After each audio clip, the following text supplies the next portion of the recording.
यो हो बहसको साथमा कामना सेवा विकास बैंक, प्रगतिको आधार कामना सेवासँगको कारोबार। Registration open for +2 Science Management Humanities and Law, Lumbini College. गर्वैदेखि बलियो भूगर्भ सिमेन्ट।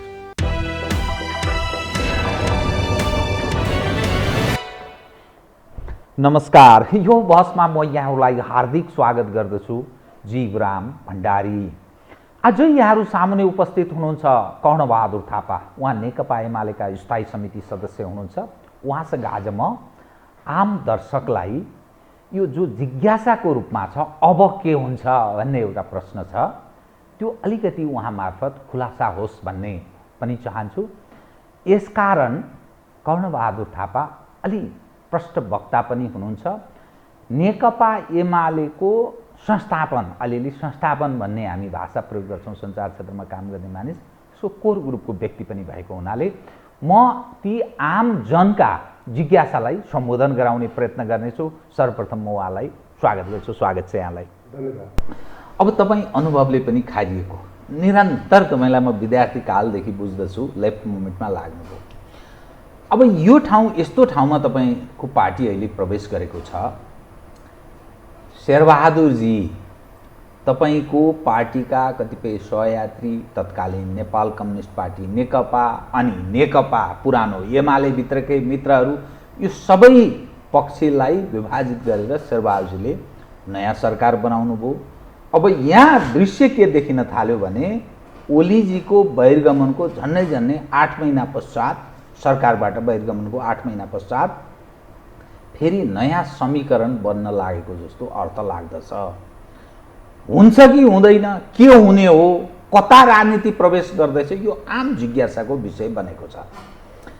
ठ्याक्कै के हुँदैछ बताइदिनुहोस् त। यो अलिक सूचनामूलक बनाउन चाहेको मैले, किनभने दर्शकको त्यो जिज्ञासा छ।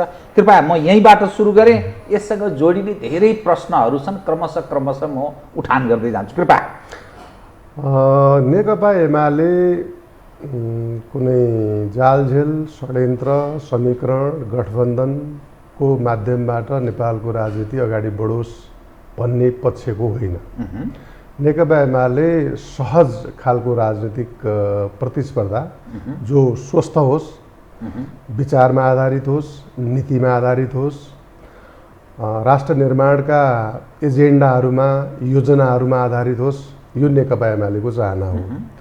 अब यस बीचमा के भयो त भन्दा जनमत जुन ढङ्गले 2074 सालमा प्रकट भयो, त्यसका विरुद्धमा विभिन्न प्रकारका शक्ति केन्द्रहरू, स्वार्थी मनोविज्ञान भएका व्यक्तिहरू सबै एक ठाउँमा केन्द्रित भएर त्यो जनमतका विरुद्धमा षड्यन्त्र र जालझेल यतिसम्म गरियो कि अदालतलाई प्रयोग गरेर अदालतको परमादेशबाट सोझै फलाना मान्छेलाई प्रधानमन्त्री बनाउनु, अनि अर्को पार्टीको तर्फबाट जितेर आएको छ भने त्यसले मतदान गर्यो भने पनि कारबाही नगर्नु भन्ने तहको षड्यन्त्रको माध्यमबाट जनमतका विरुद्धमा निर्णय भयो र अहिलेको यो गठबन्धन बन्यो र त्यसको प्रधानमन्त्री शेरबहादुर देउवा हुनुभयो।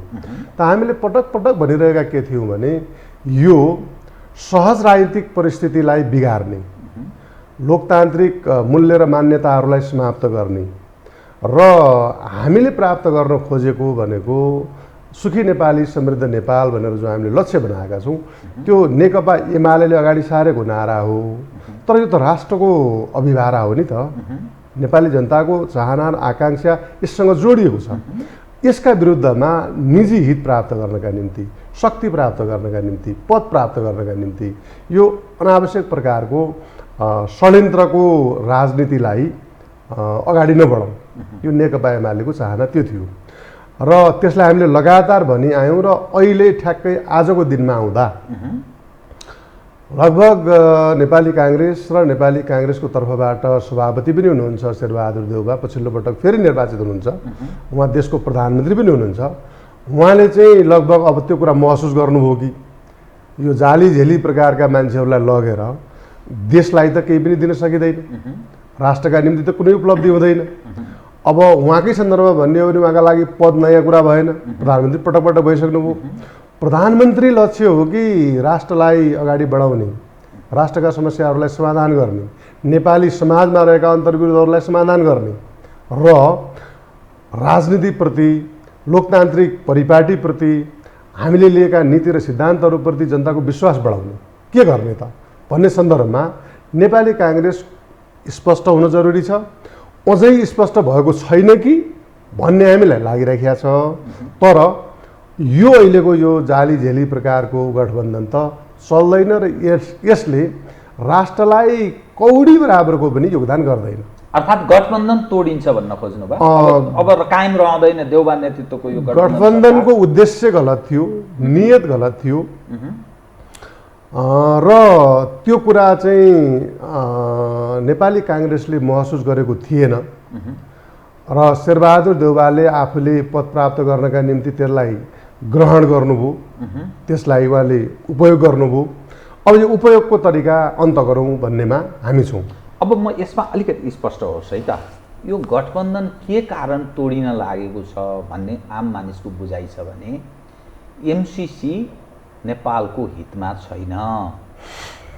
यदि एमसिसीलाई हामीले हुबहु ग्रहण गऱ्यौँ भने हाम्रो सार्वभौमिकता, हाम्रो स्वायत्तता माथि कता कता प्रश्न उठ्छ। त्यो कुराको इङ्गित तपाईहरूले पनि पहिली प्रारम्भमा कता कता महसुस गरेको यसकारण अर्थ लाग्दछ। झलनाथजीको नेतृत्वमा एउटा कमिटी बनेको थियो, त्यसले परिमार्जन सहित मात्रै एमसिसीलाई अनुमोदन हुनुपर्छ, यथास्थितिमा अनुमोदन हुन सक्दैन भन्ने त्यो प्रतिवेदनले इङ्गित गर्यो, लेखोट त्यो थियो। अब सवाल के रह्यो, यो गठबन्धन टुट्न लागेको छ, एमसिसीलाई हामी अनुमोदन यथास्थितिमा गर्न दिँदैनौँ। प्रचण्डजी र माधव कुमार नेपालजी राष्ट्रिय जनमोर्चा सहितको त्यो धारणा आयो। उपेन्द्रजीको पार्टीमा बाबुरामजी हुबहुको पक्षमा, उपेन्द्रजी अलिक फरक ढङ्गले पेश हुनुभएको छ। अब के त नेकपा एमाले एमसिसीलाई यथास्थितिमा हुबहु ग्रहण गर्नुपर्छ भन्ने पक्षमा हो, किनभने शेरबहादुर त पहिलेदेखि प्रमुख प्रतिपक्षमा हुँदै पनि उहाँ यसको एडभोकेसी गरिरहनु भएको छ। अनि यो यसको बारेमा क्लियर गर्नुहोस् त, के भएको यो एमसिसीका बारेमा अलिकति तपाईँले प्रश्न उठाउनुभयो, म थोरै चर्चा गर्न चाहन्छु। त्यसमा नेकपा बनिरहेको बेलामा नेकपा माओवादी केन्द्र र नेकपा एमालेको बिचमा एकता भयो। पहिले निर्वाचनको बेलामा हामी कार्यगत एकता गरेर निर्वाचन लड्यौँ, पछि एकता पनि भयो। एकता भइसकेपछि नेकपा एमालेभित्र एउटा प्रवृत्ति के विकास भयो भने नेकपालाई कब्जा गर्नका निम्ति कुनै न कुनै विषयवस्तुहरूको खोजी भयो। त्यहाँ जस्ता विषय पनि उठाउने, प्रतिपक्षले भन्दा बढ्ता पार्टीभित्रैबाट सबै कुरामा विरोध गर्ने खालको परिस्थिति त्यहाँभित्र निर्माण भयो र त्यसको अगुवाई चाहिँ त्यो बेलामा भीम रावल, झलनाथ खनाल, माधव नेपाल, प्रचण्ड सबै मिसिनुभयो। नेकपालाई कब्जा गर्नका लागि एमसिसी सम्झौताका प्रावधानहरूमाथि टेकेर भन्दा पनि मान्छेहरूलाई अनर्गल ढङ्गका प्रचारहरू गर्ने, नेकपाभित्र बहुमत सिर्जना गर्ने त्यो साधनका रूपमा एमसिसीका बारेमा गलत प्रकारका प्रचारहरू गरियो। अब त्यो प्रचार लगातार अगाडि बढ्यो र त्यो बेलाको पनि तथ्यलाई राम्रो गरी केलाउने हो भने त्यो बेलाको केन्द्रीय कमिटी जो बसेको थियो, केन्द्रीय कमिटीले एउटा मात्रै म्यान्डेट त्यो बेलामा दिएको थियो। भित्री रूपमा तथ्यमा गएर हेर्दाखेरि यो इन्डो पेसिफिक रणनीति भन्ने जुन छ, यो एमसिसी त्यसको अङ्ग हो कि होइन, त्यसबारेमा अध्ययन गर्ने, त्यसबारेमा चाहिँ अमेरिकाको क्लेरिफिकेसन चाहियो भन्ने चाहिँ मूलभूत रूपमा केन्द्रीय कमिटीले निर्णय गरेको थियो। अर्थात् म्यान्डेट विपरीतको प्रतिवेदन आयो। अर्थात् काम क्षेत्र बढी ओगटेर काम होइन। त्यो दिएको प्रतिवेदन के छ भनेपछि जस्ताको तस्तै स्वीकार गर्न सकिँदैन, अमेरिकाले केही कुराहरू स्पष्ट पार्नुपर्छ भनेको थियो र अमेरिकाले त्यो कुरा स्पष्ट पार्यो। एमसिसी परियोजना स्वयंले स्पष्ट पार्यो यो इन्डो पेसिफिक रणनीतिको अङ्ग होइन। अनि यस सन्दर्भमा म तपाईँलाई के भन्न चाहन्छु भने अहिले सँगै गाँजे माझे गरेर हरेक विषयवस्तुलाई क्लियर पार्नुपर्ने चाहिँ राजनीतिक पार्टीको दायित्व हो। तर यहाँ के भएको छ भन्नुहुन्छ भने जति भ्रम सिर्जना गर्न सकिन्छ त्यति बढी भ्रम सिर्जना गर्न लाग्ने, तिनै मान्छेहरू चाहिँ फेरि सबभन्दा बढी लोकप्रिय हुने, तिनै मान्छेहरू विद्वान कहलिने। म यहाँनिर तपाईँलाई के भन्न चाहन्छु भने इन्डो पेसिफिक रणनीति जो अमेरिकाको छ त्यहाँ षड्यन्त्र गरिकन जालझेल गरिकन परिपञ्च गरिकन त्यहाँभित्र पसाउन पाइँदैन नि त। त्यसमा त तपाईँ स्वीकार गर्नुहुन्छ कि अस्वीकार गर्नुहुन्छ? जस्तो अहिले BRI चाइनाले एउटा धेरै ठुलो महत्त्वकाङ्क्षी परियोजना उसले अगाडि सारेको छ अनि त्यसमा तपाईँलाई के परिपञ्च गरिकन त्यहाँभित्र छिराउँछ र उसले? तपाईँ त्यसलाई त्यसका प्रावधानहरूलाई हेरेर तपाईँ त्यसको सदस्य बन्ने कि नबन्ने, त्यसलाई तपाईँ स्वीकार गर्ने कि नगर्ने, त्यो हरेक देश स्वतन्त्र छन् नि त। त्यसै गरिकन इन्डो पेसिफिकको सन्दर्भ पनि त्यही हो। त्यसको सदस्य बन्न चाहने र त्यसलाई स्वीकार गर्न चाहने, त्यसबाट सहयोग लिन चाहने राष्ट्रहरूले लिन पाउँछन्। र यी सबै सन्दर्भ पनि कसरी आएका हुन् त भन्दाखेरि हामीले जो नेपालमा असंलग्न परराष्ट्र नीति हाम्रो एउटा परराष्ट्र नीतिको एउटा पिलर हो जो हामीले भनेका छौँ, त्यो कुन सन्दर्भमा थियो त भन्दा त्यो त शीत युद्धको बेलामा एउटा धुरीको नेतृत्व चाहिँ अमेरिकाले गर्यो, अर्को धुरीको नेतृत्व चाहिँ सोभियत सङ्घले गर्यो। अमेरिकाले चाहिँ के अरे नेटो बनायो, त्यो सन् 48मै बनायो कि सैनिक सङ्गठन उसले बनाएको छ। अनि अर्कोतिर चाहिँ वार्सा बनायो, त्यो सन् 53मा बनायो। भनेपछि दुईटा सैनिक सङ्गठनका बिचमा या दुईटा विचारधाराका बिचमा पोलराइजेसन भयो संसारभरि। अनि त्यो बेलामा टिटो लगायतका नेहरू लगायतको नेपालमा महेन्द्र त्यो बेलामा उहाँहरू अलि आउँदै हुनुहुन्थ्यो। हामी कतै पनि संलग्न छैनौँ, दुईटाको बिचमा पोलराइजेसन हुँदा पो हामी कहीँ पनि छैनौँ भन्ने खालको परिस्थिति थियो। अहिले के अरे संसार त्यस्तो ढङ्गले पोलराइजेसनको स्थितिमा पुगेको छ त। महाशक्तिका निम्ति सङ्घर्ष छ चीन र अमेरिकाको, तर उनीहरू चाहिँ अहिले त सैनिक सङ्गठनका हिसाबले भन्ने हो भने नेटो मात्रै छ। आजको युक्रेनको स्थिति भने के हो त? अहिले रसियाले गरेको भने त नेटोको सदस्य बनाउन थाल्यो भनेर चाहिँ त्यहाँ आक्रमण भइराखेको छ नि त। भनेपछि नेपालको यससँग कुनै सन्दर्भै जोडिँदैन। अब यहाँ जबरजस्ती मान्छेहरूले त्यहाँ लैजान्छन्। हाम्रो परराष्ट्र नीति भनेको राष्ट्रको हितमा आधारित, हाम्रो राष्ट्रिय हित भनेको परराष्ट्र सम्बन्धको हाम्रो मोटो हो, मुटु हो। हामी त्यो भनिराखेका छौँ नि त।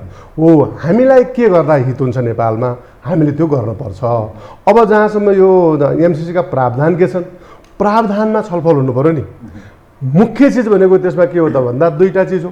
एउटा भनेको चाहिँ ट्रान्समिसन लाइन बनाउने 400 kV को, त्यो 300 किलोमिटर लामो छ। अर्को भनेको चाहिँ 305 किलोमिटर बाटो बनाउने, त्यो लामो प्रक्रियाबाट त्यो गर्ने लाइन बनाउने र बाटो बनाउने यति मात्रै छ एमसिसी को। अरू लम्बे चल्ने कुरा अरू त त्यो त्यसलाई कार्यान्वयन गर्नका निम्ति एमसिए नेपाल बनेको छ, एमसिसी को फन्ड आएको छ, त्यसमा तमाम मान्छेहरूका अरू तपसिलका विषय हो नि त। यहाँ तपसिलका विषयमा मान्छेलाई भ्रम सिर्जना गरिदिएर अब लेखा परीक्षण गर्न पाइँदैन। स्पष्ट ढङ्गले लेखा परीक्षण गर्ने त्यो व्यवस्था छ। लेखा परीक्षण नगर्ने व्यवस्था कहीँ होला होइन? नेपालले लेखा परीक्षण गरि नै राखेको छ अहिले पनि। त्यो सम्झौता भनेको त हस्ताक्षर भएको दिनदेखि प्रारम्भ हुने भनेको छ, त्यो त प्रारम्भ भइसक्यो त। संसदमा अनुमोदन मात्रै गर्ने विषय न हो अहिले त। त्यसो भएको हुनाले यसलाई पनि हामीले हेर्न कसरी पर्यो भने यहाँ राष्ट्रघात हुँदैछ कि यहाँ हामीलाई नोक्सान हुँदैछ कि फाइदा हुँदैछ भन्ने कुरालाई हेर्नुपर्छ होला नि त। म तपाईँलाई यहाँनिर एउटा कुरा जोड्न चाहन्छु। अहिले नेपालको बैङ्कहरूले, बैङ्कर्सहरूले, नेपालका उद्योगी व्यवसायीहरूले 215 बिलियन नेपाली पैसा अहिले हाइड्रो क्षेत्रमा लगानी भइसक्यो। त्यो ट्रान्समिसन लाइन 400 kV को बन्दैछ भनेर त्यसलाई आधार मानेर 7000 मेगावाटभन्दा बढीको लाइसेन्स लिइसकेको छ।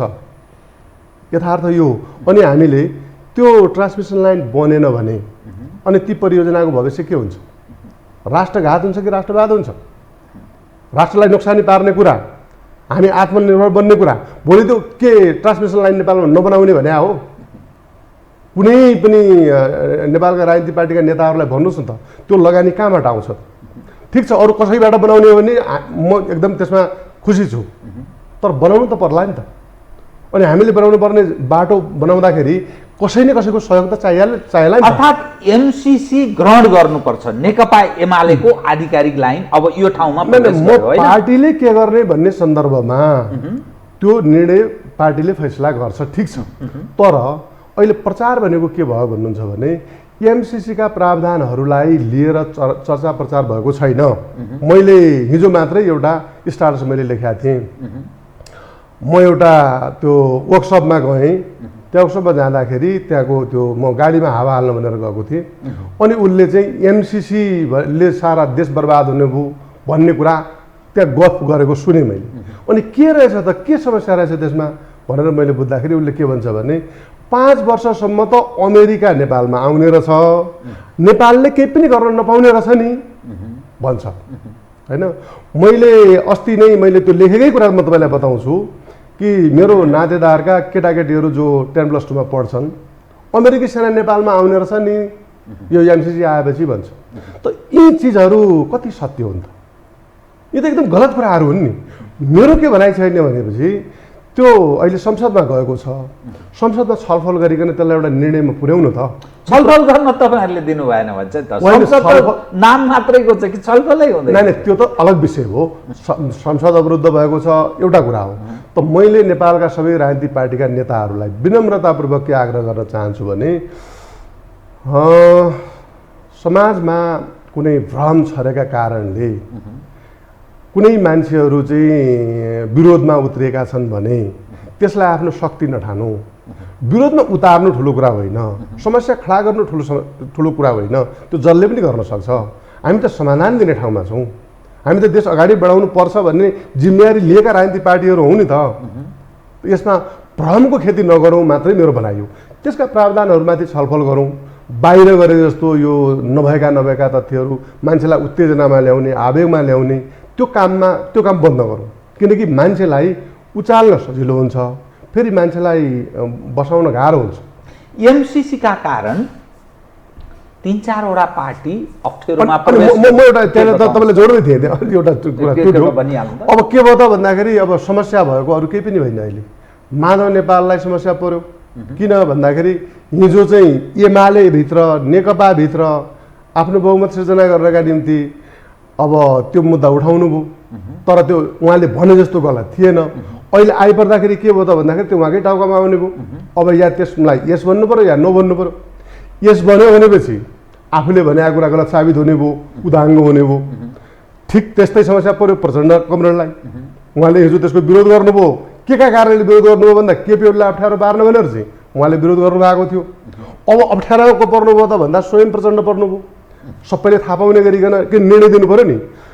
यो खालको अप्ठ्यारामा उहाँहरू पर्नुभएको कारणले गर्दाखेरि देशमा अन्यल सिर्जना गरिरहने उहाँहरूको जो चाहना छ यो अन्त्य गर्नुपर्छ। यहाँनिर एउटा अर्को कुरा म तपाईँलाई जोड्छु।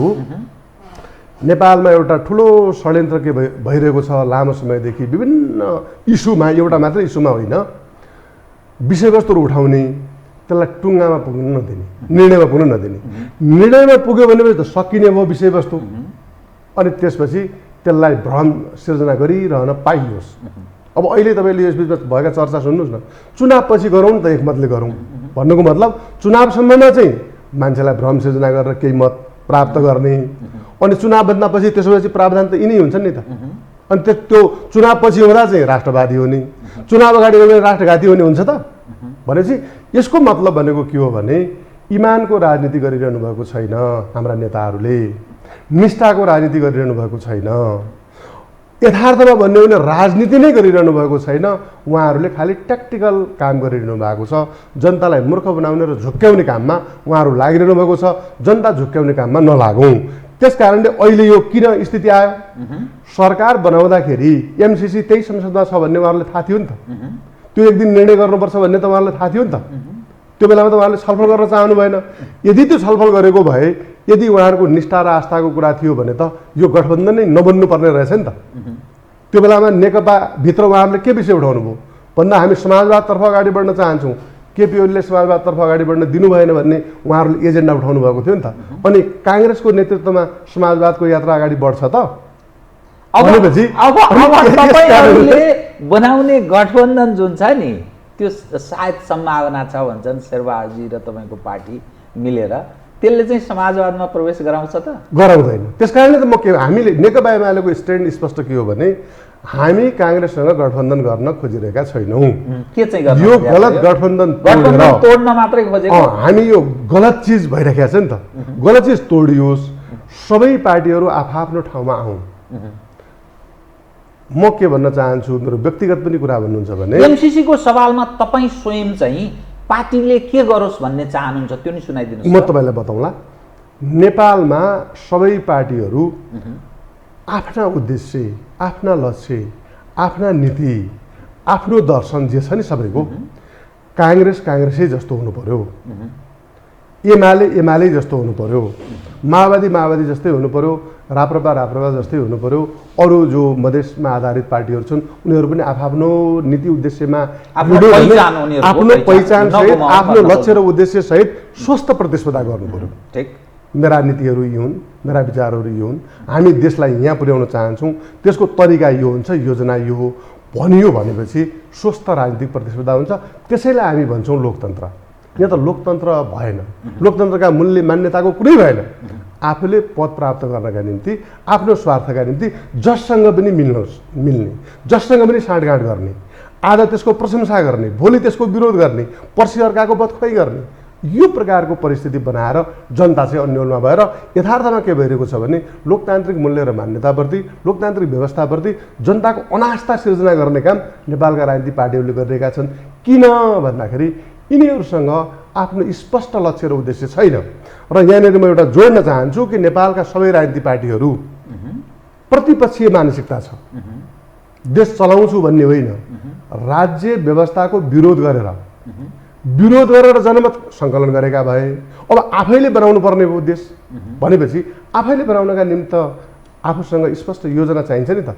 त्यसका लागि त देशसँग भएको साधन स्रोत, त्यसको परिचालन गर्नु पर्यो, अन्तर्राष्ट्रिय सहयोग लिनु पर्यो, अब उद्योग कल कारखानाको स्थापना गर्नु पर्यो, काम गरेर अगाडि बढ्नुपर्छ नि त।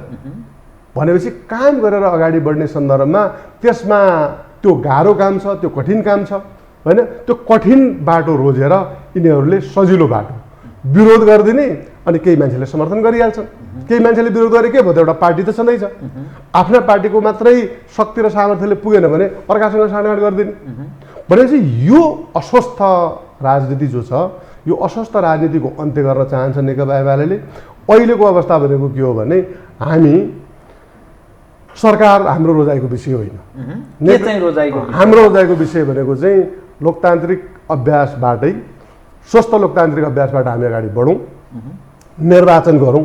स्थानीय तहको निर्वाचन आउँदैछ, सबै राजनीतिक पार्टीहरू आफ्ना नीति र उद्देश्य लिएर त्यो निर्वाचनमा हामी सामेल हौँ। त्यसपछि यदि सहमति, स्थानीय कि संसदीय राजनीति, संसदीय चुनावलाई त हामीले पहिलेदेखि भनेकै थियौँ कि यो स्थानीय कि पहिले संसदीय चुनाव, अहिले त स्थानीय चुनाव, स्थानीय चुनाव त घोषणा भइसक्यो। यो कसैले रोजाइको कुरा होइन, यो बाध्यात्मक ढङ्गले यो आवधिक निर्वाचन हो, गर्नै पर्ने हुन्छ। त्यसैले स्थानीय चुनावमा जाउँ, स्वस्थ हिसाबले जाउँ, त्यसलाई निष्पक्षतापूर्वक नेपाली जनताको मत प्रकट हुन दिउँ। एउटा तलको आधार फेरि बन्छ त, त्यसमा साँठगाँठ नगरौँ, त्यसमा कुनै गठजोड नगरौँ, आफ्ना ढङ्गले जाउँ, आफ्ना नीतिले जाउँ। किन मैले यस्तो भनिरहेको छु भने अब उद्देश्य नमिल्ने, विचारै नमिल्ने, व्यवहारै नमिल्ने पार्टी स्वार्थका निम्ति मिल्यो भनेपछि त्यसले अस्वस्थता सिर्जना गराउँछ नि त। त्यसले त आफूले निजी हित प्राप्त गर्नका निम्ति जे प्रकारका व्यवहार पनि त स्वीकार्य हुने भयो होइन। त त्यस कारणले गर्दाखेरि हाम्रो पहिलो कुरा भनेको चाहिँ स्थानीय निकायको निर्वाचन गरौँ, जो घोषणा भइसकेको छ, जो हामीले गर्नै पर्ने छ। अनि संसदको चाहिँ के अर्ली इलेक्सनमा जाने होइन, अर्ली इलेक्सनमा सबै सहमत हुन्छन्। हामीले त पहिलेदेखि भनेका थियौँ कि यो संसद यो स्वार्थ प्राप्त गर्नका निम्ति गठजोड गर्ने र षड्यन्त्र गर्ने थलो जब प्रतिनिधि सभालाई बनाइयो, अब यसको सान्दर्भिकता सकियो भनेर त त्यो बेलामा विघटनमा गएको हो नि त। भनेपछि त्यसबाट मुक्त भएर यो अगाडि जान्छ भने 1 वर्ष पछाडि संसदीय निर्वाचन होस्, प्रतिनिधि सभाको निर्वाचन होस्, त्यसमा पनि हाम्रो आपत्ति छैन। पहिलो कुरा यो जालझेल र षड्यन्त्रको राजनीति अन्त्य गरौँ। र एमसीसीका बारेमा जहाँसम्म तपाईँले कुरा गर्दै हुनुहुन्थ्यो, तपाईँको आफ्नो एमसीसीको मेरो व्यक्तिगत कुरा पनि गर्नुहुन्छ भने यो नेपालका हितमा छ, नेपालको हितमा छैन। हितमा छैन के होइन, नेपालको हितमा छ भने अहितमा छैन भने अहितमा नेपालको अहितमा छैन। अब अहिले कस्तो किसिमको मनोविज्ञान या मान्छेको बनेको छ भने विरोध हुन्छ भनेर सही कुरा गर्न पनि छोड्ने, बोल्न मान्छेले छोडिदिएछन् किनकि विरोध हुन्छ, गाली गर्छन् मान्छेले। म त राजनीतिमा लागेको भनेको के कारणले हो भने मान्छेलाई सही कुरा बुझाउन, सही कुरा बुझाएरै सङ्गठन निर्माण गरेर त्यो आफ्नो उद्देश्यका निम्ति बनाएको सङ्गठनको परिचालन गरेर राष्ट्र निर्माण गर्ने उद्देश्यले यो कम्युनिस्ट पार्टीमा लागे हो। धेरै मान्छेले विरोध गर्यो भन्दैमा विरोध सही छ कि छैन? सही विरोध छैन भने त त्यो कुरा तपाईँले बुझेको कुरा गलत हो, यस कारणले गलत हो भनेर तथ्य अगाडि सारेर मान्छेलाई कन्भिन्स गर्न नसक्ने भएपछि राजनीतिमा किन लाग्ने? सजिलोको लागि, प्रशंसाको लागि, सबैले प्रशंसाको गीत कहाँ गाउँछन्? यो कम्युनिस्ट पार्टीमा हामी लाग्दाखेरि सब मान्छेले गजब भनेर प्रशंसा गरेका थिए र। त्यस कारणले अहिलेको बेलामा यो जो प्रचार हल्ला गरिदिएको छ नि, धेरै मान्छेहरू हल्लाका पछाडि कुदिरहनु भएको छ। त भ्रम सिर्जना गरिरहेछन् भ्रम सिर्जना उहाँहरू लगातार अब उहाँहरूको केही पनि चिजहरू बाँकी रहेन नि त। अब यस्तै भ्रम र हल्लाको भरमा मात्रै आफ्नो राजनीतिक गुजारा चलाउनु पर्ने छ। त यहाँनिर एउटा पनि अर्को कुरा पनि तपाईँलाई जोड्न के चाहन्छु भने राजनीतिक पार्टीका त सबभन्दा पहिलो कुरा दर्शन हुन्छ, त्यसपछि राजनीतिक विचारधारा हुन्छ, सिद्धान्त हुन्छ, कार्यक्रम हुन्छ, रणनीति हुन्छ, कार्यनीति हुन्छ। त्यसको त समग्रमा एउटा विचारका आधारमा राजनीतिक पार्टी चल्छ नि। अब यो के हो त भन्नुहुन्छ भने अर्को एउटा प्रवृत्ति छ, एउटा घटनामा मान्छेलाई प्रभावित पार्ने, फन्डाहरू सिर्जना गर्ने अनि त्यसका आधारमा आफ्नो राजनीतिक गुजारा चलाउने। एमसिसी भनेको त एउटा परिघटना मान्नुहोस् न। यो भनेको चाहिँ कुनै नीति हो, कुनै सिद्धान्त हो, विचार हो, दर्शन हो, कुनै कार्यक्रम हो कि यसकै कारणले मात्रै कुनै पार्टी रहने या नरहने, यसकै कारणले गर्दाखेरि कुनै राजनीतिक सम्बन्ध रहने या नरहने। सम्बन्धको आधार भनेको त विचार होला नि, सिद्धान्त होला नि, राजनीति होला नि। भनेपछि अब एउटा चाहिँ यो प्रकारको चिन्तन धारा बोकेर हिँड्ने मान्छेहरू छन् र तिनीहरू चाहिँ एउटा सुविचारित राजनीतिक सङ्गठन, सुविचारित राजनीतिक पार्टी, सुविचारित प्रकारको राजनीतिक वातावरण त्यसलाई बिथोल्न चाहन्छन्, मान्छेलाई व्यक्तिका रूपमा रूपान्तरित गर्न चाहन्छन् र स्वार्थमा आधारित भएर, घटनामा आधारित भएर मान्छेलाई आफ्ना पक्षमा पार्न चाहन्छन् या विभाजन गर्न चाहन्छन्। एक पक्ष त आफ्नो हुने पनि हो, यो गैर राजनीतिक चरित्र हो। त्यो जताततै जहाँ पनि हुनसक्छ। मैले प्रवृत्तिको कुरा गरेको हो। यो प्रवृत्ति लोकतन्त्रका निम्ति खतरनाक छ, राष्ट्रको प्रगति र उन्नतिका निम्ति खतरनाक छ। एउटा विषय टक्क झिक्छन् अनि त्यो शब्द छरिदिन्छ, त्यसपछि त मान्छे विभाजित हुन्छ। हो, यो एमसिसीमा त्यही भइरहेको छ। म यसमा तपाईँसँग अलिकति जिज्ञासा र केही विषयलाई उठान गर्ने प्रयास गरेँ है। यदि त्यस्तो हो भने तपाईँको पार्टी फेरि पनि फुट्ने या टुक्रिने, जे शब्द तपाईँलाई ठिक हुन्छ त्यही ग्रहण गर्नु होला, त्यो ठाउँमा पक्का पक्की यसकारण प्रवेश गर्ने स्थिति देखिन्छ। भीमराव लगायतका मानिसहरू सुनिन्छ 10-15 जना जिम्मेवार नेतृत्वका मानिसहरू एमसिसीलाई कुनै पनि हालतमा यथास्थितिमा अनुमोदन गर्न नदिने पक्षमा हुनुहुन्छ। माधव कुमार नेपालजी पनि सङ्कटमा प्रवेश गरिरहनु भएको छ यो एमसिसीका कारण। केही मानिसहरू काङ्ग्रेसतर्फ कर्के नजर लगाएर बसेका छन्, उहाँकै मानिसहरू। तपाईँको पार्टीका केही मानिसहरू ओलीजीको यो पाराको नेतृत्वमा बस्न सकिँदैन भनेर खुट्टो उचालेर बसेका छन्। अनि उपेन्द्रजी पनि सङ्कटमा प्रवेश गर्दै हुनुहुन्छ। यसरी हेर्दा तीनवटा पार्टी एमसिसीका कारण घाटामा जान्छ, फाइदामा चाहिँ काङ्ग्रेस जान्छ। यो समग्र हेर्दा देशको राष्ट्रिय राजनीति पनि एमसिसीका कारण ध्रुवीकरण हुन्छ। त्यसो हुँदाखेरि एउटा कित्तामा उभिने, अर्को कित्तामा। संसदमा सबभन्दा ठुलो पार्टी नेकपा एमाले अहिले पनि, अनि त्यो दोस्रो पार्टी नेपाली काङ्ग्रेससँग मिलेर सरकारमा गठजोड गर्ने, यो चाहिँ कुन लोकतान्त्रिक मान्यता र यो विभाजनको जो तस्बिरको कुरा गरेँ, यो तपाईँहरू घाटामा जाने विषयलाई चाहिँ कसरी हेर्नु भएको छ बताइदिनुहोस् त। राजनीति भनेको नाफा घाटाको खेल होइन, यो व्यापार होइन, यो कुनै व्यवसाय होइन। यसमा नीति, विचार, मूल्य र मान्यता प्रभावी हुन्छन् र ती मुख्य चिज मानिन्छन्। अब व्यक्तिको कहाँ जान्छ अब व्यक्तिको बारेमा जिम्मा लिन सकिँदैन। नेकपा एमाले नाफा घाटाको राजनीति गरिरहेको छैन र नेकपा एमाले एउटा स्पष्ट राजनीतिक परिदृश्य निर्माण हुन सकोस् भन्नका निम्ति कोसिस गरिराखेका छ। त्यो स्वस्थ राजनीतिक प्रतिस्पर्धाको परिस्थिति हामी निर्माण गर्न लागिरहेको स्थिति छ। अब जहाँसम्म कोही व्यक्तिहरू चाहिँ फेरि टुटफुटको जो कुरा गरिरहनु भएको छ, मैले सम्भवतः योभन्दा अगाडि नै यसको जवाब मैले दिइसकेँ। घटनाबाट प्रभावित पारेर घटनाका पछि मान्छेलाई कुदाएर त्यहाँबाट लाभ र हानि लिने जो प्रवृत्ति हो, यस्ता प्रवृत्तिका मान्छेहरू पार्टीमा टिक्न, पार्टीमा रहन गाह्रो हुन्छ। अब एउटा नीतिमा उद्देश्यमा हामी छौँ भनेपछि त्यो उद्देश्यका निम्ति मान्छेले पार्टीमा लाग्ने हो। अब नभएपछि यस्तै किसिमका कुनै एउटा घटना सिर्जना हुन्छन्, फेरि अहिले एमसिसी आउँछ, भोलि अर्को केही होला नि त। अनि त्यो घटनाका पछाडि कुदाएर अनि मान्छेलाई विभाजित गर्ने, पार्टी विभाजित गर्ने, पार्टीलाई कमजोर बनाउने यस्तो प्रकारको कुरा चाहिँ हुन नदिनका निम्ति त हामीले यो खालको एउटा परिस्थिति बनाउन लागिरहेका छौँ। मलाई लाग्दैन कि यसबाट नाफा घाटाको कुरा नहेरौँ। यहाँ चाहिँ खालि झुट प्रमाणित हुने भयो भन्ने मात्रै चिन्ता उहाँहरूको हो। नेकपा एमाले त हिजैदेखि भनेको छ नि त, एमसिसी भनेको नेपालको हितमा छ। त्यसको सन्दर्भमा एउटा जोड्नै पर्ने विषय के छ भने यो अल्पविकसित देशहरूले अर्धविकसित, अल्पविकसित, विकासोन्मुख जे 3-4वटा शब्दावली हामी प्रयोग गर्छौँ। विकसित देशहरूले हामीलाई सहयोग गर्नु विकसित देशहरूको कर्तव्य हो। अल्पविकसित देशहरूले चाहिँ सहयोग पाउनु हाम्रो अधिकार हो। त्यस कारणले अलि प्रत्यक्ष रूपमा लाभ हुने प्रकारको चाहिँ सहयोग ठुला देशहरूले गर्नुपर्छ भनेर अमेरिका पछि सहमत भएको हो। यो अहिले यहाँ प्रचार के ढङ्गले गरिँदैछ भने अमेरिकाले सारा कुनै ठाउँमा आफ्नो प्रभाव जमाउनका निम्ति यो परियोजना ल्यायो भन्ने जस्तो प्रचार छ। तर हामी जस्तो देशहरूले मात्रै पाउँछौँ नि त यो एमसिसी। अहिले 49वटा देशहरूले यो सहयोग लिएको छ। यसका पनि विभिन्न फेज छन्।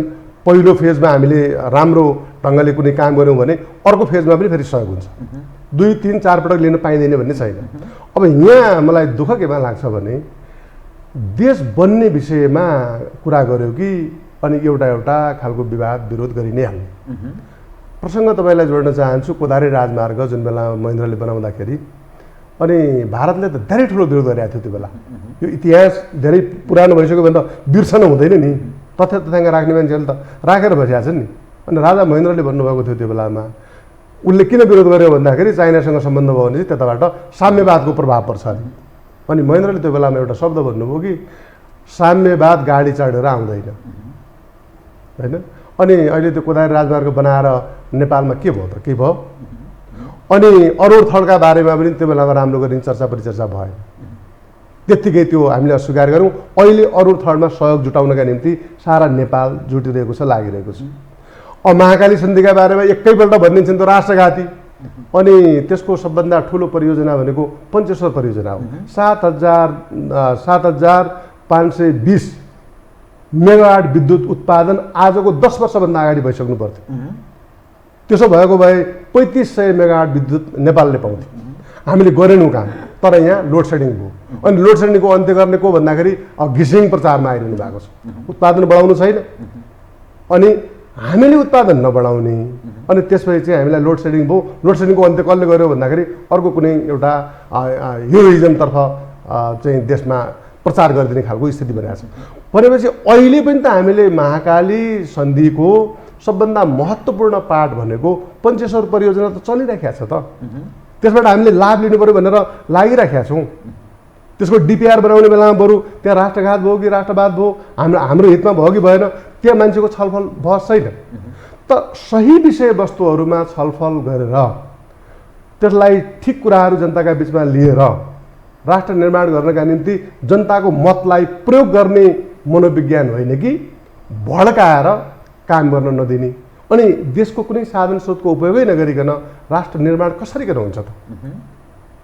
देश अगाडि कसरी बढ्छ? गरिबी कसरी घट्छ? रोजगारी कसरी सिर्जना हुन्छ?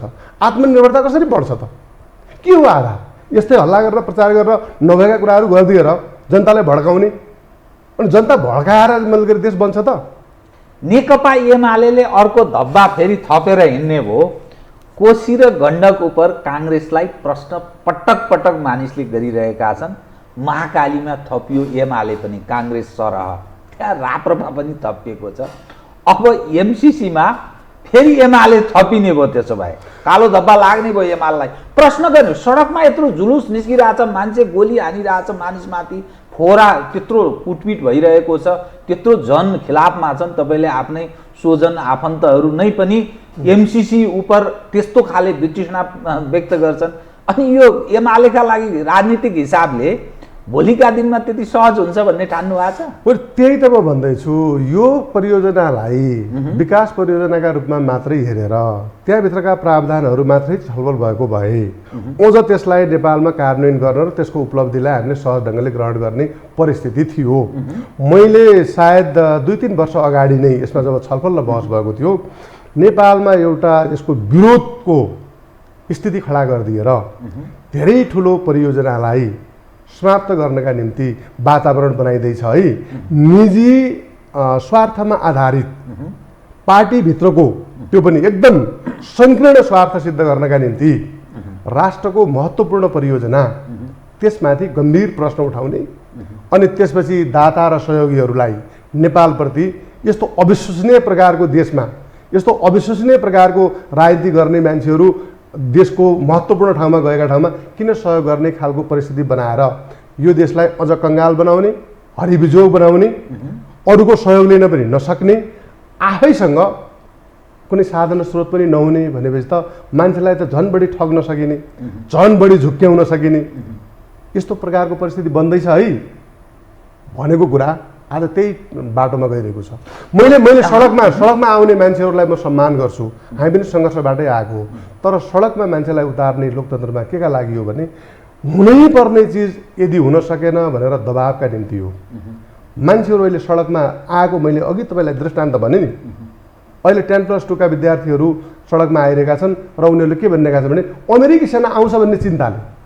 अमेरिकी सेना आउने विषय कहाँ छ यो एमसिसीमा? अनि देश चाहिँ अमेरिकाले चलाउँछ, यहाँ चाहिँ अब उही चीन र अमेरिकाको लडाइँ हुन्छ, त्यो ल्याउन खोज्दैछ एमसिसीले भन्ने प्रचार गरेका छन्। त्यो कुनै हाम्रा सम्झौताको प्रावधानले त्यस्तो कहीँ भन्छ? त्यो कहीँ पनि त्यस्तो व्यवस्था छैन। तर अब त्यसका कारणले मान्छे सडकमा आइरहेका छ। उनीहरूलाई चिन्ता के गरिदियो त भन्नुहुन्छ भने साँच्चै ठुलै गलत हुने भयो, भेटिक हुने भयो भन्ने कुरा छ। अनि फेरि यो सम्झौता भनेको के हो भन्दाखेरि अन्तर्राष्ट्रिय प्रकारका सम्झौताहरू सबै मान्छेले फेरि त्यसो भन्दा अनि हामी नबुझ्ने तिमीहरू मात्रै बुझ्ने भन्ने प्रश्न आउला। यो अलिकति जटिल विषय हुन्छ, शब्दावलीहरूको प्रयोग त्यसै गरी भएको हुन्छ। धेरै सिद्धान्तका, धेरै कानुनका, धेरै नीतिका, हामीले पास गरेका नीतिहरूका पनि त्यहाँ सम्झौतामा शब्दहरू परेका हुन्छन्। अनि ती परेका शब्दलाई अनि अर्को ठाउँमा गएर पुष्टि गर्नुपर्ने हुन्छ। जस्तो मानिलिनुहोस् एमसिसीको हैसियत भनेर त्यहाँ भनेको छ। अब नेपालमा कुनै एमसिसीमा काम गर्ने कुनै मान्छे नेपालको जो न्यायिक क्षेत्राधिकारबाट मुक्त हुन्छ भनेको छ। न्यायिक क्षेत्राधिकारबाट मुक्त हुन्छ भन्ने प्रकारको कुरा भने त प्रिभिलेज सम्बन्धी, विशेषाधिकार सम्बन्धी कानुन छ। त्यो विशेषाधिकार सम्बन्धी कानुनले धेरैलाई धेरै ठाउँमा विशेषाधिकार दिन्छ, प्रिभिलेज दिन्छ, मन्त्रीहरूलाई गार्ड दिन्छ। अब यसो बाहिर गएर तपाईँले भन्नुहोस् मन्त्रीलाई किन गार्ड दिने भनेर एउटा तपाईँ प्रचार गरेर हिँड्नुभयो भने त एउटा जमानत त हो नि त, किन चाहियो त भन्छ नि त। प्रधानमन्त्रीलाई किन यत्रो सेक्युरिटी, राष्ट्रपतिलाई किन यत्रो सेक्युरिटी भनेर भन्यो भने अनि त्यसो भएपछि केही नागरिकलाई चाहिँ रातो पासपोर्ट दिने, त्यसलाई विशेष सुविधा दिने, त्यो पनि प्रिभिलेज अन्तर्गत आएको हो नि त। सांसदले रातो पासपोर्ट प्रयोग गर्ने, सचिवहरूले रातो पासपोर्ट प्रयोग गर्ने, नेपाली जनताले किन नगर्ने भनेर पनि हल्ला चलाइयो भने त्यो पनि ठिकै हो भन्ने खालको एउटा जनमत बन्न सक्छ। त यसको अर्थ म के भन्दैछु तपाईँलाई भने यस्तो सम्झौताहरूमा धेरै हामीले हिजोदेखि अवलम्बन गर्दै आएका अभ्यासका शब्दावलीहरू पनि त्यहाँभित्र हुन्छ। अनि हामीले बनाएका कानुनको त्यसका पनि त्यहाँ प्रयोग भएको हुन्छ। अनि त्यसपछि त्यो कुरा त बुझिँदैन। अब जम्मा त्यो सम्झौता भनेको त तपाईँको 16 पेजको मात्रै छ, जम्मा 8वटा धारा छन्। अब त्यसमा परिशिष्टहरू धेरै छन् होइन, अनुसूचीहरू, त्यो गर्दाखेरि तपाईँको चाहिँ 77 पेजको छ भनेपछि त्यसलाई त्यो सम्झौताको मूल स्पिड के हो त्यसका आधारमा व्याख्या गर्नुपर्छ। त्योभन्दा फरक ढङ्गले तपाईँले एउटा मात्रै शब्दावली त्यहाँ ठ्याक्क झिक्दिनु भयो र प्रचार गरिदिनु भयो भने त त्यसको त अनर्थ लाग्छ। हो, यस्तै अनर्थ लगाउने गरी समाजलाई भड्काउने उद्देश्यका साथ केही मान्छेहरू गैर जिम्मेवार ढङ्गले लागिरहेका छन्। त्यो गैर जिम्मेवार मान्छेहरूले अलिकति हौसिएका छन्, उनीहरू छन् ओहो जनमत प्राप्त भयो। यो जनमत भनेको गलत प्रकारका तथ्यहरू, बाट सृजित भएको हो। एउटा स्मरण मात्रै गराउन चाहन्छु, त्यो भारतीय के अरे अभिनेताले नेपालका विरुद्धमा बोल्यो भनेर एकपल्ट काठमाडौँमा ठुलो भयङ्कर जुलुस निस्क्यो। ऋतिक रोशन के थियो त त्यो? सडकमा त मान्छे आयो त, चार्जर त मान्छेको ज्यान गयो, तर भोलिपल्ट त साम्य त्यस्तै खालको भड्काउ हो एमसीसी हो। एमसीसीका सन्दर्भमा सम्पूर्ण रूपमा म भन्दिनँ, केही मान्छेहरू त नियोजित रूपमा अराजकताको परिस्थिति निर्माण गर्न, आफ्नो निजी स्वार्थ, राजनीतिक स्वार्थ प्राप्त गर्न लागेका छन्, त्यसलाई म अपराध भन्छु। अहिले ती आफ्नो निजी स्वार्थ प्राप्त गर्नका निम्ति जो राजनीतिक अपराधको काम जसले गरे त्यसबाट प्रभावित भएर गलत कुरा बुझेर सडकमा आएका मान्छेहरू हुनुहुन्छ। यो दुःख मात्रै पाइन्छ। यो अराजकताको परिस्थितिले कसैलाई पनि भलो गर्दैन। गठबन्धन चाहिँ अब टुट्छ, त्यसो भए काङ्ग्रेस र एमालेको नयाँ गठबन्धन त्यस्तो गठ बनेर जान्छ? गठबन्धन टुट्ने कि नटुट्ने भन्ने सन्दर्भमा पनि कुरा स्पष्ट नै के छ भने सरकारमा बस्ने अब माओवादी र माधव नेपालको पार्टीको अब हविगत भन्नुहुन्छ कि उहाँहरूको विचार भन्नु कि अब यो कार्यशैली, सरकारमा बस्ने भनेपछि त सरकारका कामहरूलाई अगाडि बढाउने भन्ने हुन्छ नि त। अनि उहाँहरू सरकारले चाहिँ एमसीसीको प्रस्ताव संसदमा पेश गर्यो, उहाँहरूले निर्णय गर्नुभयो, हामी त्यसको विपक्षमा जान्छौँ। विपक्षमा जान्छौँ भने त उहाँहरूले त्यो गठबन्धन सकियो, हाम्रो विचार मिलेन, हामी चाहिँ सरकार छोड्छौँ भन्नुपर्ने हो नि। त्यसो गरियो भनेपछि त एउटा नयाँ परिस्थिति निर्माण हुन्छ नि त। पनि चाहिँ उहाँहरूले त्यो भनिरहनु भएको छैन। तर अब काङ्ग्रेस केमा पुगेको मैले बुझेको छु भने अब यो जाली झेली प्रकारको षड्यन्त्र जालझेलवाला जो राजनीति छ यसबाट मुक्त हुनु राम्रो छ। हाम्रो पार्टीलाई पनि नोक्सान गर्छ, राष्ट्रलाई त खतमै पार्छ। त्यस कारणले गर्दाखेरि यसबाट मुक्त हौँ भन्नेमा नेपाली काङ्ग्रेस पुगेको जस्तो महसुस भएको छ। त्यसो हुँदाखेरि फेरि हामी नयाँ कुनै गठबन्धन गर्दै छैनौँ। म दोहोऱ्याएर भन्न चाहन्छु, मन्त्री नखाने, मन्त्री हामी सरकार हाम्रो प्राथमिकता हो। शेरबहादुरकै नेतृत्वमा सरकार चलाइरहने त शेरबहादुरले चलाउनुहोस्, को त्यसमा सामेल हुन्छन् सरकारमा उनीहरू सामेल भएर जाउन्। हाम्रो पहिलो प्राथमिकता भनेको सरकार होइन, हामी सरकारमा जाने हाम्रो इच्छा छैन। अहिले यो राजनीति सङ्लियोस् भन्नेमा छौँ हामी अलिकति स्पष्ट प्रकारको मान्छेलाई गाने मान्छे हुन्छ नि, बिहानदेखि बेलुकी तपाईँले समाचार सुन्नुभयो र नेताहरूको कुरा सुन्नुभयो भने आफूले बुझेको कुराबाट आफै अल्मलिनुहुन्छ। तपाईँ पहिले प्रष्ट हुनुहुन्छ बिहान उठेर, दिनभरि राजनीतिक पार्टीका नेताहरूको कुरा सुन्यो भने चाहिँ बेलुकीसम्म आफूले बुझेको कुराबाट पनि मान्छे च्युत भएर के हो गन्जागोलको परिस्थिति जो बनाएको छ नि अहिले, त यो गन्जागोलबाट मुक्त गर्नु पर्यो भन्ने नेकपा एमालेको पहिलो प्राथमिकता हो। र यिनीहरू सरकारबाट हट्यो भने, यो गठबन्धन टुट्यो भने त्यसपछि नयाँ परिस्थिति सिर्जना हुन्छ। त्यसमा जो एमसीसीको बारेको कुरा छ या संसद अवरुद्ध गर्ने कुरा भएको छ, के गरेर खोल्ने संसद अवरुद्ध, त्यो त हामीले दुईटा कुरा स्पष्ट नेकपा एमाले भनेकै छ। हिजो पनि प्रधानमन्त्री शेरबहादुर देउबा र हाम्रो पार्टीको अध्यक्ष केपी शर्मा हिजो पनि उहाँहरूको छलफल हो। हामीले स्पष्ट भनेका छौँ कि त्यो संसद अवरुद्ध यो एमसीसीको कारणले भएको थिएन। त्यो भनेको चाहिँ पहिलेदेखि हाम्रो विषय छ, हाम्रो पार्टीका तर्फबाट निर्वाचित भएका सांसदहरू अनुशासनको उल्लङ्घन गरे, हामीले कारबाही गर्यौँ। माधव नेपाल सहित 14 जनालाई कारबाही गर्यौँ। अनि कारबाही गरेको कुरालाई चाहिँ उहाँले चाहिँ कारबाही गरिदिनु भएन। संसदले त सोचेर टाँस्ने हो नि। त्यसपछि होइन, अब सकिने काम गऱ्यो भने त को सकिन्छ त बेग्लै कुरा भयो। गतिविधि र कामले त सकिने हो नि, राजा पनि त थिए नि होइन। राजतन्त्र भनेको चाहिँ के कारणले सकियो होला त? आफ्नै गतिविधि कामका कारणले सकियो होला नि त। सधैँभरि सबै त रहिरहँदैन नि। सधैँभरि सबै रहनका निम्ति त सही काम गर्नु पर्यो होइन। अब माधव नेपाल सकिनुहुन्छ कि भन्ने चिन्ता मानेर विधि व्यवस्थालाई समाप्त बाधिनु त भएन। भोलि पनि त त्यो प्रश्न उठ्ला नि कि त्यस्तो कानुन बनाउनु भएन। राजनीतिक पार्टीले कारबाही गर्न पाउने चाहिँ कानुन बनाउने, अनि त्यसको पालना नगर्ने, त्यो एमालेका लागि चाहिँ लागू नहुने, अरूका लागि चाहिँ लागू हुने भनेपछि त्यो ठिक भएन। त्यो कसले गरेन भन्दाखेरि सभामुखले गर्नु भएन। सभामुखको एउटा रेफ्रीको जो काम उहाँले गर्नुपर्ने थियो, अरू कतिपय मान्छेले त्यो एउटा मानकका रूपमा त्यो प्रचार गरेको सुनेको छु। उहाँ त रेफ्री होइन कि गोलकिपर हुन जानुभयो होइन। किपरको काम होइन नि त रेफ्री। अब गोल हान्न थाल्यो भनेपछि अनि रेफ्री गएर चाहिँ किपरको काम गर्ने? त सभामुखले के गरिदिनु पर्यो? राजीनामा गर्नुपर्छ उहाँले। हामीले भनिसक्यौँ, या राजीनामा गर्नु पर्यो या चाहिँ नेपाली काङ्ग्रेस समेतका दलहरू मिलेर उहाँले ठिक ढङ्गले भूमिका खेल्नु भएन, उहाँलाई हटाउँ भन्नेमा सहमत हुनु पऱ्यो। त्यो भयो भनेपछि त्यो 14 जना मान्छेलाई कारबाही पनि हुन्छ अनि संसदको यो जो अवरोध हो त्यो खुल्छ। अनि त्यसपछि उहाँले राजीनामा नगरे अन्यथा 14 जनालाई नहटाए, यो त नेकपा एमालेको विरोध जारी रहन्छ। त्यसमा हामी कुनै एमसीसीको प्रक्रियामा एमसीसीको जिम्मेवारी भनेको माधव नेपाल, चलनाथ खनाल, प्रचण्ड, शेरबहादुर देउबा उहाँहरूले लिनुपर्छ। किनकि अहिलेसम्म त गठबन्धन उहाँहरूको छ नि त, सरकारको प्रस्ताव हो त्यो नेकपा एमालेको प्रस्ताव त होइन।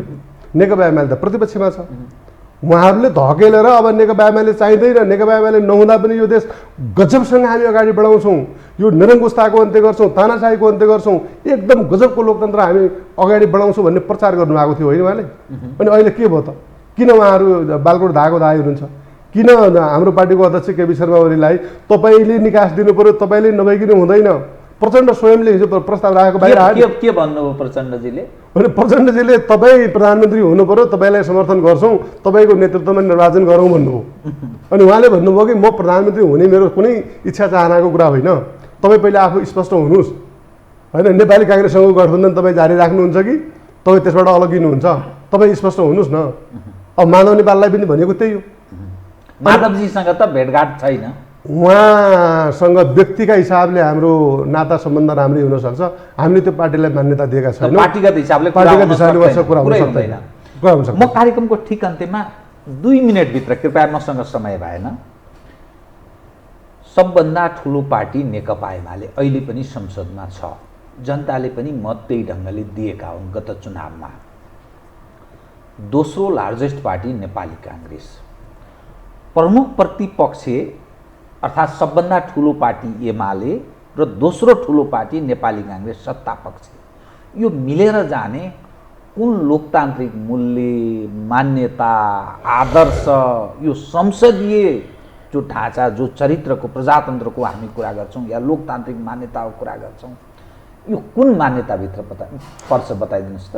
होइन, हामी मिलेर जाने भनेका छैनौँ। हामीले के भनेको भने महत्त्वपूर्ण राष्ट्रका कुनै विषयवस्तुमा, एजेन्डाहरूमा हरेक पार्टीका बिचमा अल्पकालीन प्रकारका सहमति र सम्झौताहरू हुन्छन्।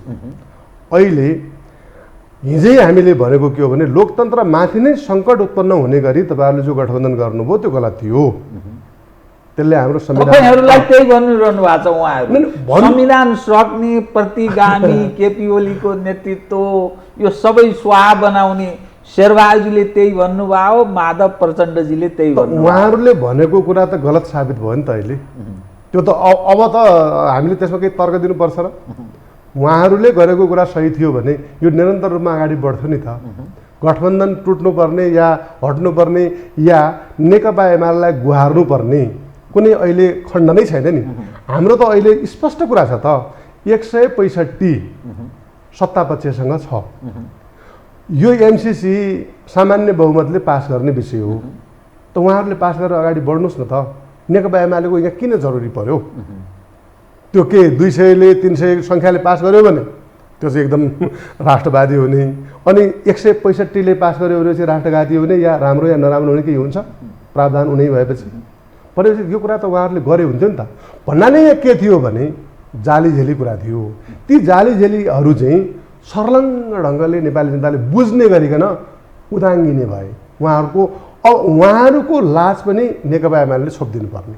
यसको फानो चाहिँ कहिले हुन्छ? जनताले छर्लङ्ग बुझ्ने गरेर यो चाहिँ भएको रहेछ है भनेर छर्लङ्ग, अहिले त गाजे माझे के हुने हो भन्ने अन्यलको स्थिति छ के? त्यो सरकारमा बस्नेहरू अन्यलमा भयो भने राजनीतिमा अन्यलता सिर्जना हुन्छ, स्पष्टता हुन्छ। एउटा चाहिँ तपाईँ किनभने पार्टीको जिम्मेवार एउटा व्यक्ति भएको हुनाले, स्थायी समिति सदस्य, पूर्व मन्त्री पनि भएको हुनाले यो चाहिँ क्लियर गरिदिनुहोस्। हामीले त के भन्यौँ भने सरकारले प्रस्ताव गर्यो अनि त्यसका लागि छलफलको लागि त्यो जे प्रक्रिया 72 घण्टा गर्नु पर्थ्यो मेच्योर्ड हुनका लागि, त्यो भयो।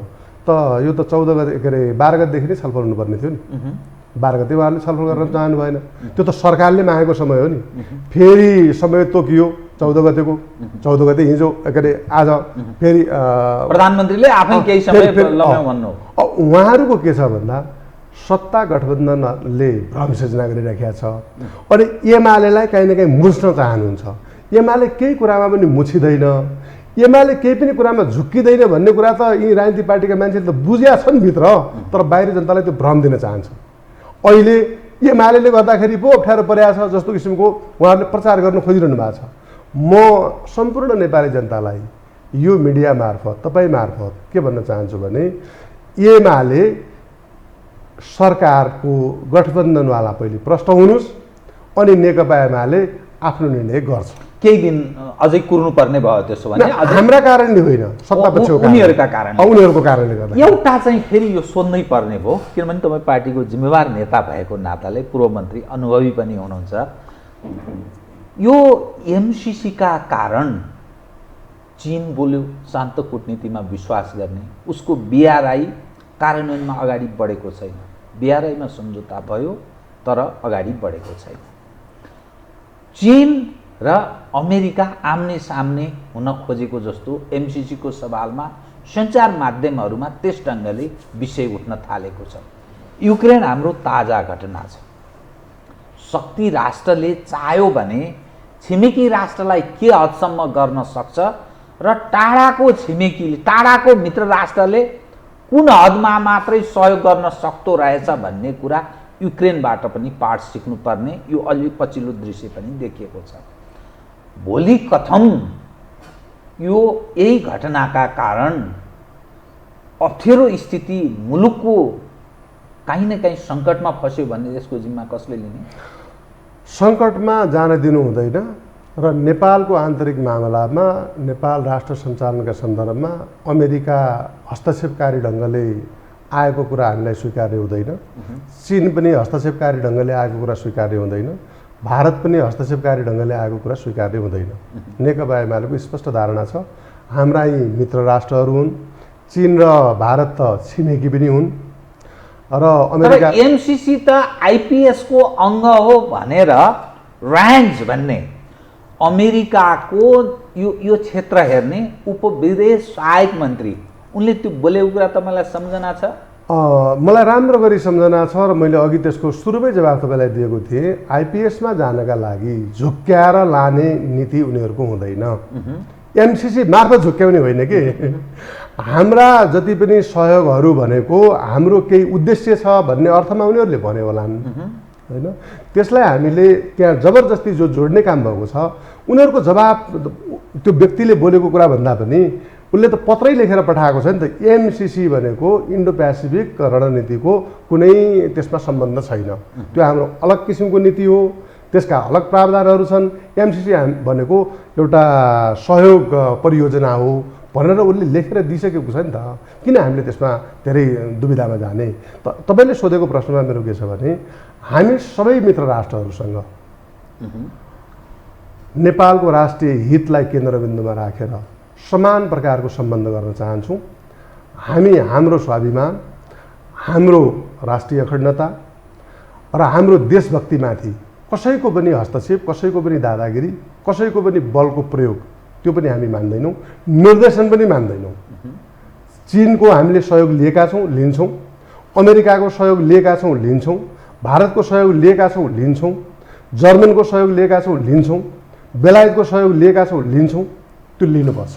अब यो जो एमसिसीका प्रावधानको सन्दर्भमा एउटा चाहिँ तपाईँलाई के भन्नु छ भने यसमा छलफल भएको हुनाले चाहिँ विभिन्न विषयवस्तुहरू मान्छेले अलिअलि थाहा पाए, त्यसको नकारात्मक सकारात्मक दुइटै दृष्टिकोण बन्यो। अहिलेसम्मका सहयोगका जो सम्झौताहरू छन् ती सम्झौता यसरी प्रचारमा आएनन्। नआएको कारणले गर्दाखेरि अहिलेको एमसिसीको सम्झौता भन्दा साह्रै नकारात्मक ढङ्गले नेपाललाई प्रतिकूल प्रभाव पार्ने प्रकारका चिज हामीले लिइसक्यौँ। यसको मतलब म यसो भन्दिनँ कि हिजो गलत भएको हुनाले अहिले गलत गरिनुपर्छ भन्ने तर्क गर्न खोजेको होइन। योभन्दा बेठिकलाई पनि हामीले अवलम्बन गरिरहेका छौँ र त्यसको जुन नोक्सानी बेहोर्नुपर्ने हो राष्ट्रले बेहोरिरहेकै छ, तर त्योभन्दा ठिक किसिमकोमा हामीले प्रश्न उठाइरहेका छौँ। अहिले जस्तो भन्नुहोस्, यो त लोन होइन, हामीले पोखरा विमानस्थल निर्माणका निम्ति गरेको त चीनबाट लिएको त लोन हो नि त, सफ्ट लोन भन्छ त्यसलाई, कम ब्याज दर, थोरै ब्याज। तर त्यसको चाहिँ पहिले लागत कति थियो त्यो कुराको कहीँ कसैले यहाँ छलफल गरेका छन्? $145 मिलियन त्यसमा प्रस्ताव भएको थियो। अहिले पछि हामीले गर्दाखेरि त्यसको लागत भनेको $216.5 मिलियन डलरमा पुग्यो। बिचमा 305 मिलियन डलर गर्न खोजिएको थियो दुईटा सरकारका बिचमा भनेर। त्यो चिजले हामीलाई कति उपलब्धि हासिल गर्छ, त्यो त हामीले कति ब्याज तिर्नुपर्छ, यो कुरा त हामीले हेरेका छैनौँ। त अहिले मैले तपाईँलाई अघि भने कि हामीले 215 बिलियन नेपाली पैसा यसमा खर्च भइसकेको छ भन्नाले यो परियोजना बन्छ र त्यसको अन्तर सम्बन्ध छ। तर अब यी विषयहरू नहेरिकन हामी राष्ट्रहित केमा हुन्छ त? हामीले नेपालको जो जलविद्युत छ यसको उपयोग गर्ने, उत्पादन बढाउने अनि हामीसँग भएको विद्युत हामीले प्रयोग गर्ने आवश्यक मात्रामा, अनि त्यसपछि चाहिँ अरूलाई बेच्ने भनेरै हामी धनी हुन सक्छौँ भन्ने हाम्रो एजम्सन होइन। अनि यी सबै कुराहरूलाई बिर्सन त भएन। त यसले त कहाँ पुर्याउँछ भन्नुहुन्छ भने परिस्थितिले भिरकुटी कागज कारखाना बन्द गरियो, अरबौँको हामीले अहिले बाहिरबाट ल्याइराखेका छौँ होइन। अनि यहाँ नजिकै रहेको तपाईँको चोभारमा रहेको त्यो मार्बल कारखाना बन्द गरेका छौँ। त्यस बेला प्रश्न के उठाइयो त भन्दाखेरि चराहरूको वासस्थान उठ्छ, बाघको वासस्थानमा समस्या पर्यो भनेर भन्यौँ। उनीहरू भन्छन् हामीले गर्नुपर्ने काम के हुन् गरौँ भन्दाखेरि त्यो हाम्रो कारखाना चाहिँ बन्द भएको छ, हाम्रो उद्योग चाहिँ चलेको छैन। अनि हामीले चाहिँ अरबौँको मार्बल त हामीले अहिले राजस्थानबाट लिएर आएका छौँ नि त। यथार्थ कुरामा छलफल गरौँ न। किन भिरकुटी कागज कारखाना, किन के अरे छालाजुत्ता कारखाना यहाँ बन्द गरियो, किन चाहिँ अहिले यो जति पनि हाम्रा उद्योग कल कारखानाहरू बन्द भए, त्यसका पछाडि कसैले जिम्मेवारी लिनु पर्दैन? यस्तै प्रचार गरिदिने, हल्ला गरिदिने, हल्लाका पछाडि मान्छे कुदाउने अनि मान्छेलाई चाहिँ जति सक्यो परनिर्भर बनाउने, जति सक्यो गरिबीमा राख्ने अनि त्यसपछि त्यसलाई कुनै चिजहरू हालिदिएपछि अनि त्यही मान्छेलाई सडकमा कुदाउने अनि त्यसबाट आफ्नो राजनीतिक गुजारा चलाउने, यो गैर जिम्मेवार राजनीति अन्त्य गरौँ, तब मात्रै हामी देश बनाउन सक्छौँ। हस्, धन्यवाद छ है त। आदरणीय दर्शकवृन्द, उहाँ हुनुहुन्थ्यो कर्णबहादुर थापा, नेकपा एमालेका स्थायी समिति सदस्य। समसामयिक केन्द्रित गरिएको कुराकानी। म सहित मेरो सम्पूर्ण युनिटलाई कार्यक्रमबाट बिदा दिनुहोस्, तर यो हो टेलिभिजन, हेर्दै रहनुहोला। नमस्कार।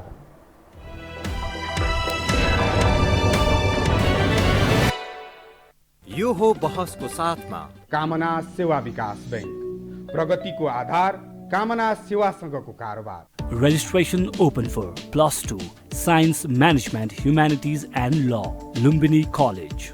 गर्वैदेखि बलियो भूगर्भ सिमेन्ट।